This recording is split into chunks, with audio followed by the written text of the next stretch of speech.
어느 한 부인이 일란성 쌍둥이를 임신하였고 쌍둥이를 무사히 순산했다.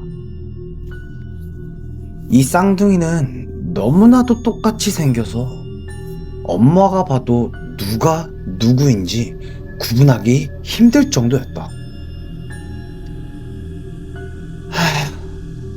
진짜 어떻게 이렇게 똑같이 생겼니? 조금만 크면 알 수 있겠지. 하지만 부인은 이상하게도 두 아이 중 한 아이에게만 유난히 마음이 갔다. 다른 한 아이를 안고 있으면 이유 없이 마음이 불편해졌다. 대체 왜 이러지? 똑같은 내 자식인데. 부인은 스스로를 다잡았다. 기분 탓일 거라 생각하며 두 아이를 똑같이 키우려고 애를 썼다. 둘 다 엄마한테는 똑같이 소중해. 아이들은 아무것도 모른 채 웃고 있었다. 시간이 흘러 부인은 두 아이를 데리고 외출을 나갔다. 절대 손 놓으면 안 돼. 사람 많아서 잘못하면 길 잃어버려. 응? 엄마, 저기 봐봐. 그때 한 낯선 중년 여자가 다가와 부인의 팔을 조심스럽게 붙잡았다. 아주머니, 잠깐만 이야기 좀 할 수 있을까요? 지금요? 중요한 이야기라서 그래요. 여자는 아이들이 들리지 않는 곳으로 부인을 데려갔다. 놀라지 말고 들어요. 내가 웬만하면 이런 말 하는 사람이 아닌데. 부인은 경계를 하였다. 무슨 말씀을 하시려는 건데요? 그게 내가 무당인데.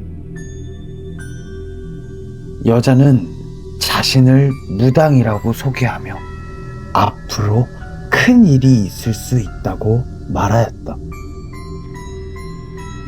미리 대비하지 않으면 아주머니가 평생 후회할 수도 있어요. 부인은 처음엔 그저 그냥 헛소리라고 생각하였다. 죄송한데 저 그런 건 잘 안 믿어요. 그런데 여자가 아이의 이야기를 꺼냈다. 아이들 중 하나 때문이에요. 그때 부인의 얼굴이 굳었다. 무슨 말씀이세요? 자세한 건 여기서 말씀드릴 수 없어요. 여자는 종이에 주소를 적어 내밀었다. 아이들을 재운 뒤에 꼭 아이들 몰래 혼자 오세요. 며칠 뒤 부인은 아이들이 잠든 걸 확인하고 조용히 집을 나섰다. 무당집에 들어서자 여자는 바로 말을 꺼냈다. 아, 오셨군요. 두 아이 중 한 아이만 아주머니의 아이예요. 부인은 웃음이 나왔다. 아니, 지금 무슨 소리를 하시는 거예요? 둘 다 내 배 아파서 내가 낳은 내 아이들인데.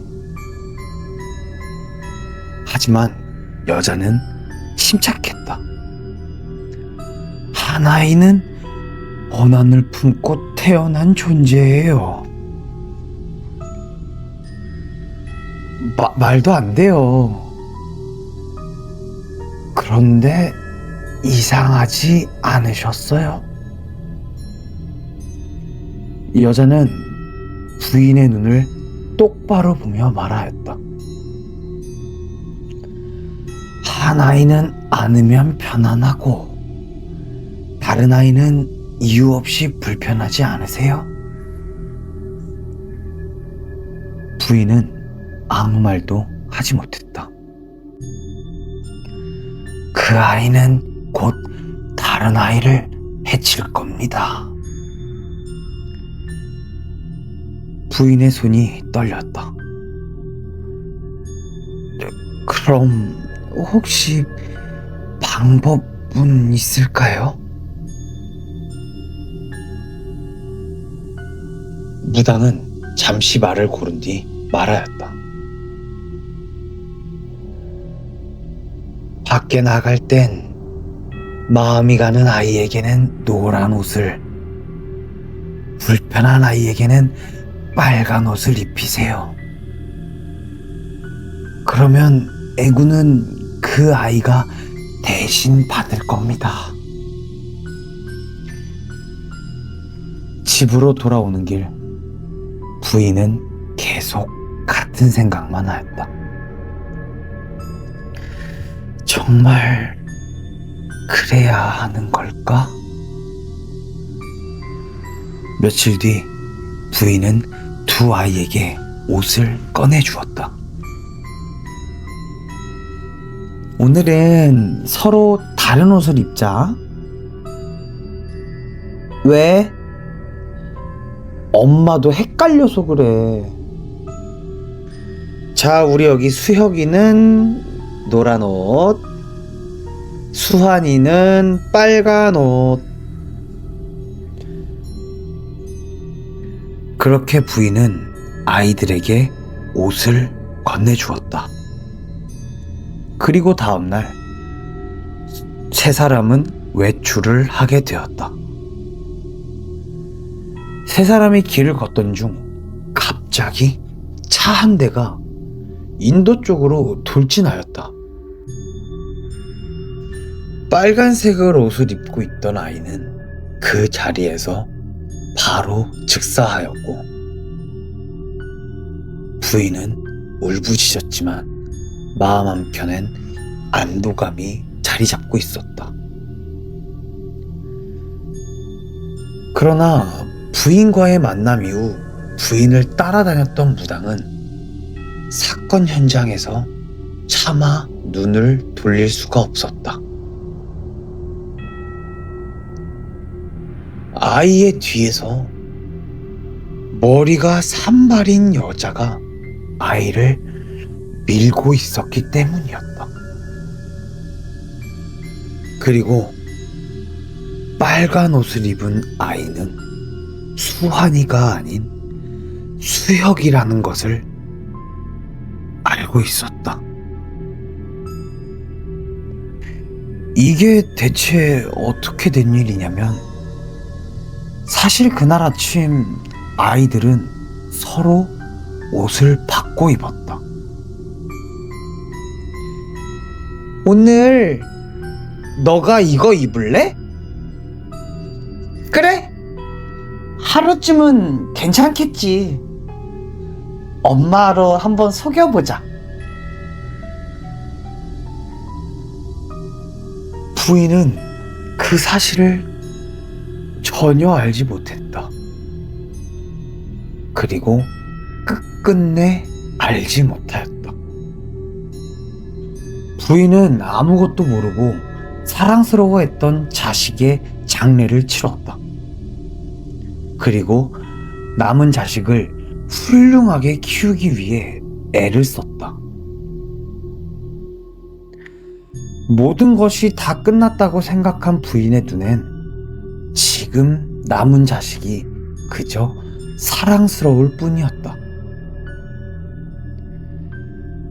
하지만 부인의 바람과 달리 아이는 나이가 들수록 나쁜 친구들과 어울리며 삐뚤어졌고, 부인이 지극정성과 엄청난 돈을 들여 공부를 시켰음에도 불구하고 성적은 항상 밑바닥이었다.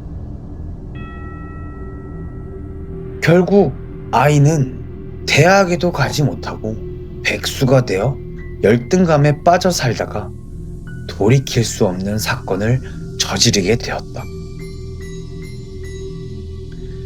집에서 가출을 해 몇 달간 잠적했던 아들이 연쇄 살인마 용의자로 붙잡히게 되었다고 연락을 받았다.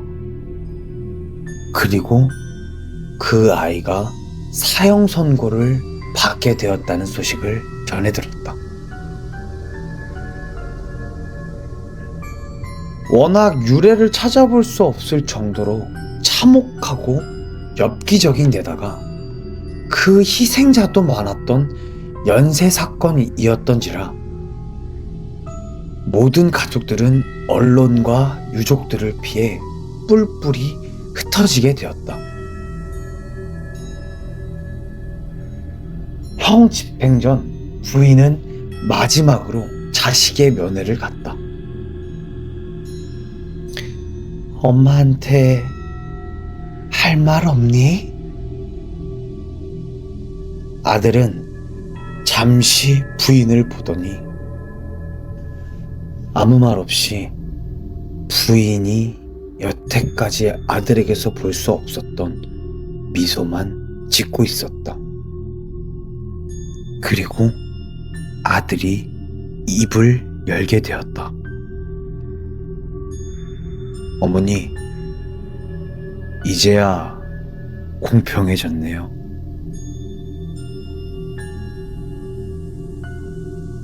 그 말을 끝으로 서로 아무 말 없이 그저 바라만 보다 면회는 끝이 났고, 아들은 사형을 당하게 되어 형장의 이슬로 사라지고 말았다. 부인은 끝까지 자신이 무엇을 잘못했는지 알지 못했다. 아이를 살리기 위한 선택이었는지, 아이를 버린 선택이었는지는 결국 결과만이 말해줄 뿐이었다. 그렇게 결국 두 아들 모두 이 세상에서 사라져버렸다. 며칠이 흘러 부인은 두 아이를 잃었다는 생각에 제대로 먹지도 못하고 집에만 틀어박혀 있었다. 장례 이후로도, 형 집행 이후로도 자신을 위로하러 왔던 사람들의 전화조차 받지 않았다.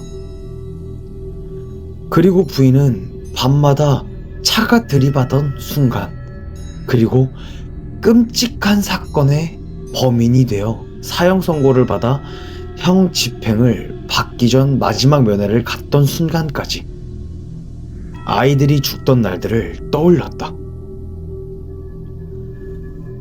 그러던 어느 날 새벽, 부인은 문득 그 여자가 떠올랐다. 무당. 처음엔 믿지 않았고, 그 다음엔 의지했고, 결국엔 모든 선택의 시작이었던 사람. 부인은 주소가 적힌 종이를 찾아 다시 그곳으로 찾아가 보았다. 다행히도 그 무당집은 아직도 그대로 그곳에 있었다. 무당집 문을 열자 그 여자는 아무렇지 않게 말하였다. 오실 줄 알았어요. 제가 왜 왔는지 알고 있는 거죠? 무당은 차를 내리며 말했다. 두 아이를 다 보내셨잖아요. 그 말에 부인의 손이 떨렸다. 그때 당신이 말했잖아. 한 아이만 내 아이라고. 그 아이를 살리려면 그 아이에게는 노란 옷을, 다른 아이에게는 빨간 옷을 입히라고. 네, 그랬었죠. 근데 이게 대체 뭐죠? 당신 말만 믿고 그렇게 했는데 결국 나는 두 아이를 모두 잃었어요. 제발 납득이라도 할 수 있게 무슨 말이라도 해봐요. 무당은 잠시 침묵을 하다가 천천히 입을 열었다. 부인께서는 모르고 있는 부분이 있어요. 그날 아침 아이들이 옷을 바꿔 입었죠. 부인의 얼굴이 하얗게 질렸다. 하지만 부인께서는 확인을 하지 않았어요. 그럼 설마... 네. 아주머니가 살렸다고 믿은 아이는 아주머니가 가장 불편해하던 아이였고, 아주머니가 버렸다고 믿은 아이는 아주머니가 끝까지 사랑한다고 느꼈던 아이였어요. 부인은 비명을 지르듯 웃고 말았다. 제가 한 말을 다시 생각해 보세요. 저는 분명 부인께 외출을 할 때 사랑스럽다고 느끼는 아이에게는 노란색 옷을, 불편하다고 느끼는 아이에게는 빨간색 옷을 입혀야 그 아이가 애군을 대신 가져간다고 했지. 옷으로 아이들을 구분하라고 하진 않았죠. 모든 선택은 부인께서 하신 겁니다. 무당의 말을 듣고 모든 진실을 알게 된 부인은 집으로 돌아와 사진 한 장을 보게 되었다. 사진 속에는 두 아이가 서로 웃으며 자신을 바라보고 있었다. 그렇게 부인은 점점 미쳐가고 있었다. 아니야. 내가 잘못 선택한 것이 아니야. 그럴 일 없어. 이건 절대 아니야. 부인은 마지막까지 그 말만 반복하였다. 며칠 뒤 집안에서 부인이 발견됐을 때 그녀는 두 아이의 옷을 손에 쥔 채 싸늘한 시신의 모습으로 발견되었다.